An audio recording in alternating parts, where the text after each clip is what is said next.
Hello, hello, hello, hello, coaches. Welcome to Tuesday. Yes, today we're going to be talking about how to price your online course. Okay, so let me get everything set up on Instagram and we will start today. Okay, so let's see.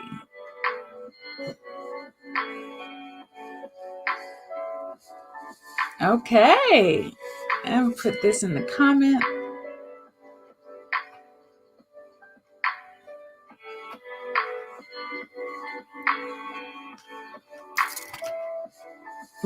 My sticky note just fell. Okay. It doesn't want to pin. It doesn't want to pin my comment. Am I not doing it right today? Okay, but anywho, since I don't want to pin, I'm not going to stress it. All right. So welcome, guys. How you guys doing today?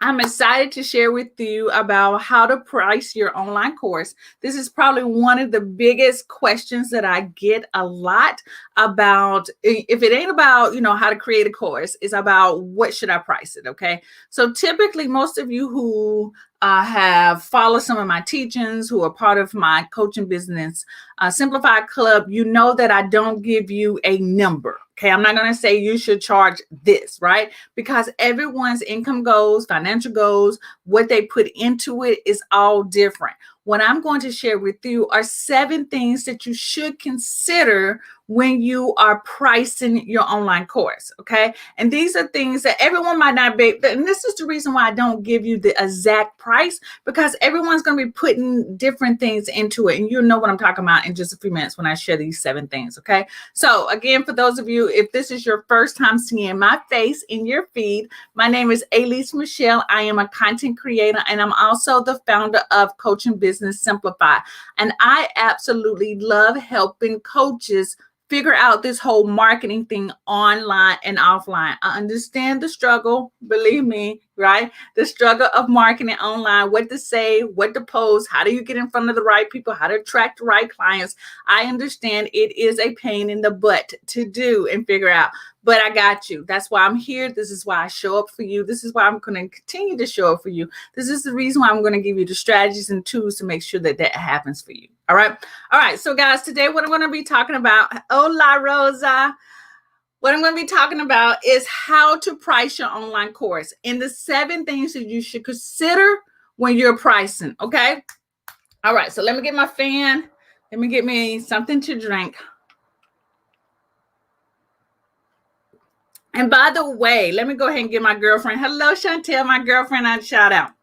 My designer, my best friend, designed these headbands for me, guys. These African print headbands. She knows how much I love headbands, and I asked and requested that the headbands have silk lining inside of it so it doesn't pull or grab onto my hair. So there's a silk lining underneath. And she made these specially for me. I have 3 of these. So today I'm rocking it. I might not be wearing it exactly how she wanted me to wear them, but I'm very close to them. So this is Terra Flow by Tara Davis with headbands, guys. If y'all want to follow her, you can go to Flow by Tara Davis. She's on Instagram and on Facebook as well. All right. So yes, Rosa, grab your pen and paper so that you can figure out all of this pricing.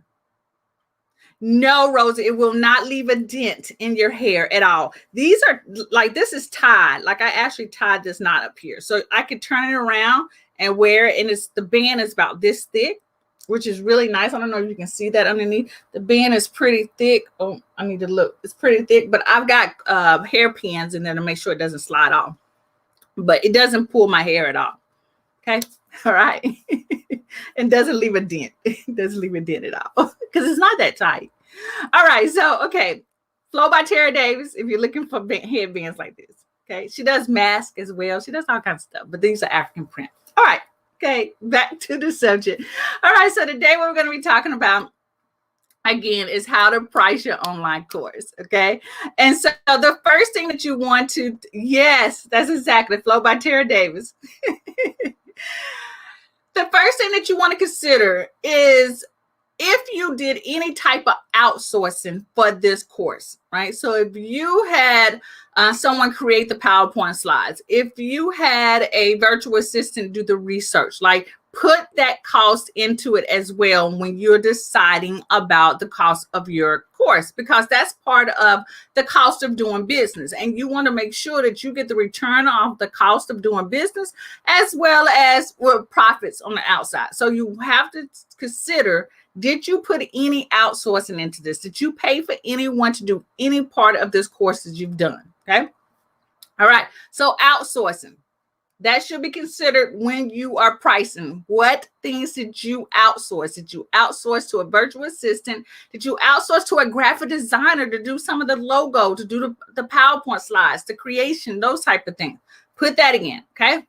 The second thing is the production cost. Now, some of you might actually have a book that goes along with your course. So maybe you actually had to get this physical book produced. Like if you got, maybe you printed a book and you're going through, I don't think Amazon calls it Kindle publishing. Is it Kindle publishing, or they used to call it something else? I don't know what they call it, publishing platform. But if you use like Lulu or something like that, you want to put that cost as well into the course. So if they physically get some type of book or workbook mailed to them, or this is even for coaching programs, if you are going to mail them physically something, you want to put the production cost part of that, right? A lot of times we miss out on this one. Okay, this is something that even if you got to mail out the packet, the stamp, the tape, if you're going to be really fancy and wrap it up in tissue paper, all of that is considered the production cost. Okay.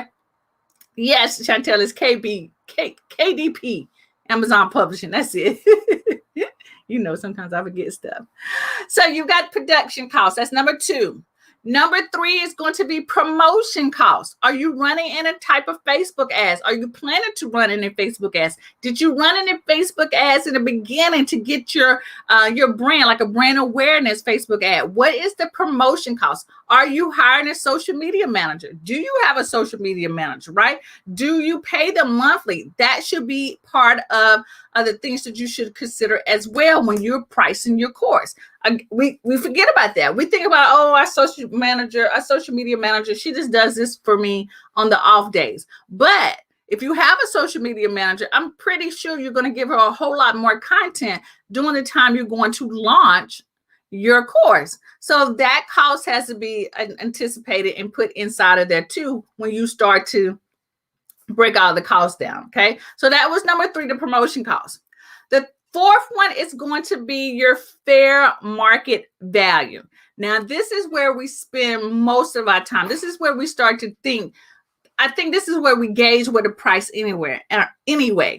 The fair market value is where you start to look at what other people are charging and also look at what your client base or your student base is willing to pay. So you have to do a little research on this. And if you hire virtual assistants to do the research, that should be funding the cost, right? But fair market value, you have to determine what is the typical cost that people are paying for this and what is the cost that your audience is going to pay. Okay. And you have to start to find the medium in that. What is the average of that, right? You don't want to be too inexpensive, because sometimes people who see things too inexpensive, cheap, then they won't buy it, right? They think something is wrong with it, especially if your target market is males. Males tend to think anything that is cheap, that it is not valuable. Okay. That's just psychological buying, right? Some males might argue with me.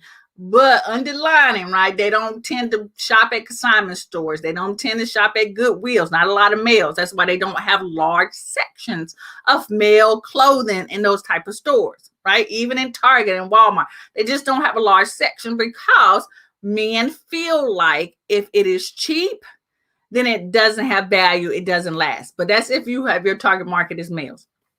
All right. So if you're looking at fair market value, you also have to consider the woman. If your target market is women, where do they tend to shop? How do they like to spend their money, right? If they tend to be luxury buyers, like they have a lot of name brand things like the Louis, the Chanel's, the Hermes, right? Hermes, I think that's how you say it. Y'all get the point, right? If they tend to be very luxury buyers, then your price point could probably be higher than the fair market value. But if your target market tends to be moms who tend to save, like to coupon, right? Coupon, and people who tend to coupon, that's a different market too. But someone who just tends to maybe use Groupon occasionally, right? Tend to be really aware of their money and how they spend it. Then you have to determine the price point, right?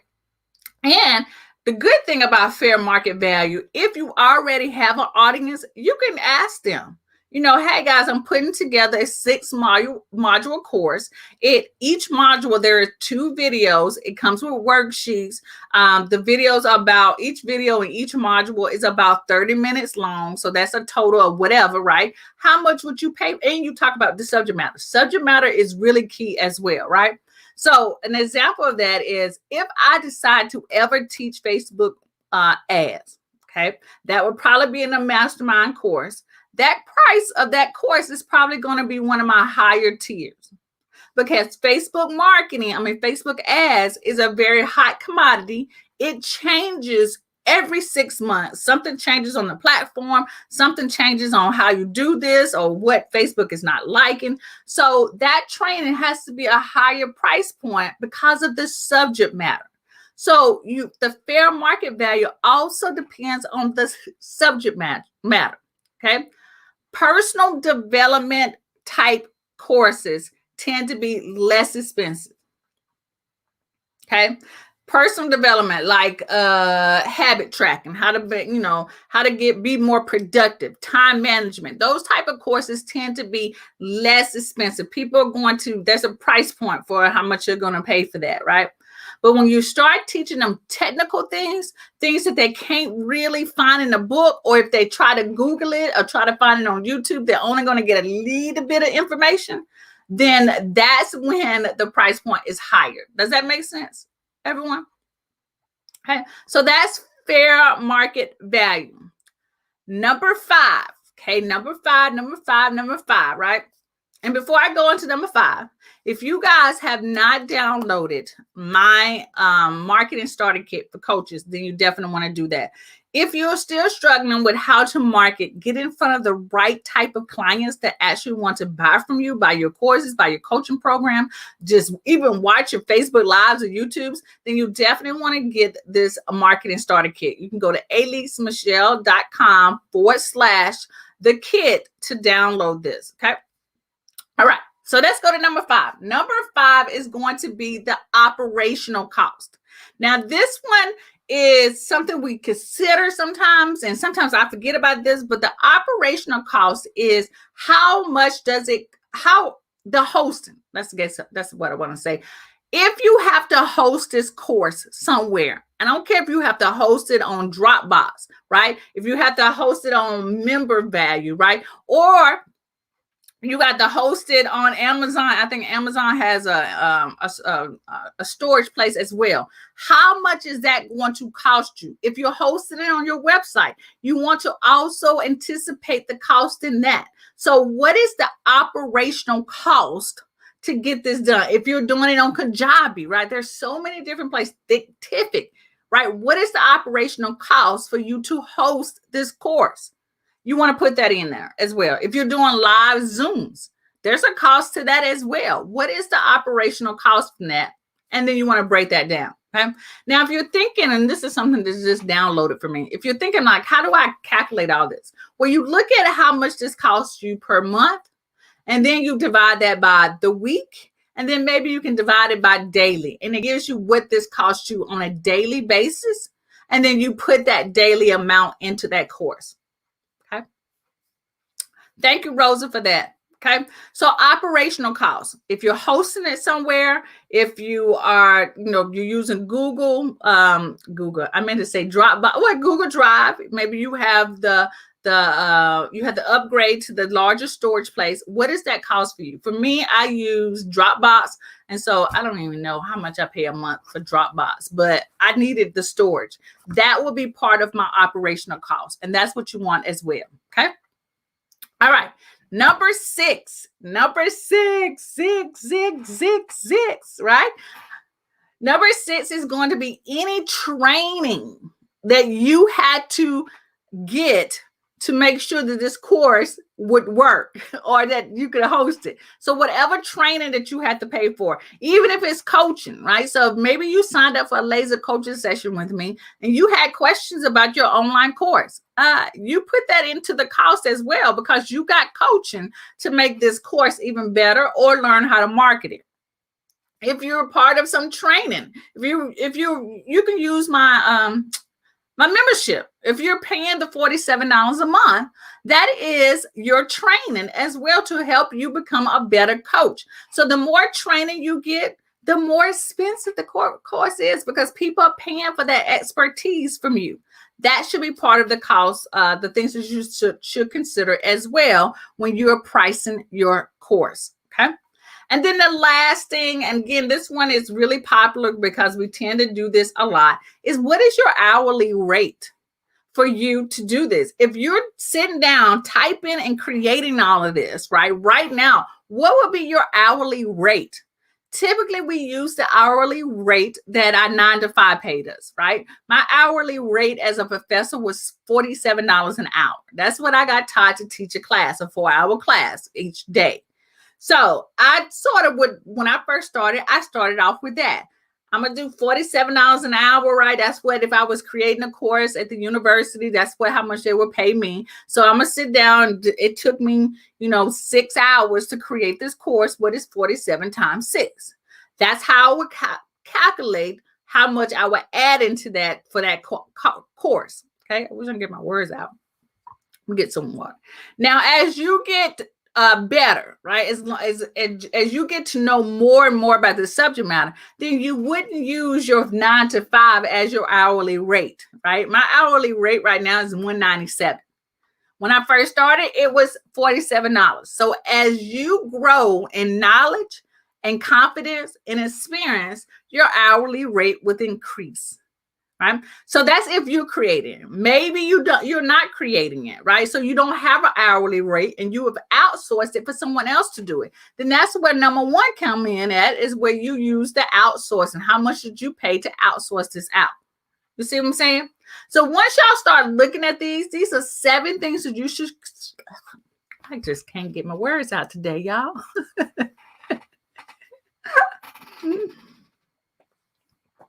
Those are 7 things that you should consider when you are pricing your online course, right? Don't overcomplicate this, but I also want you to also count all the things that you have put into this course.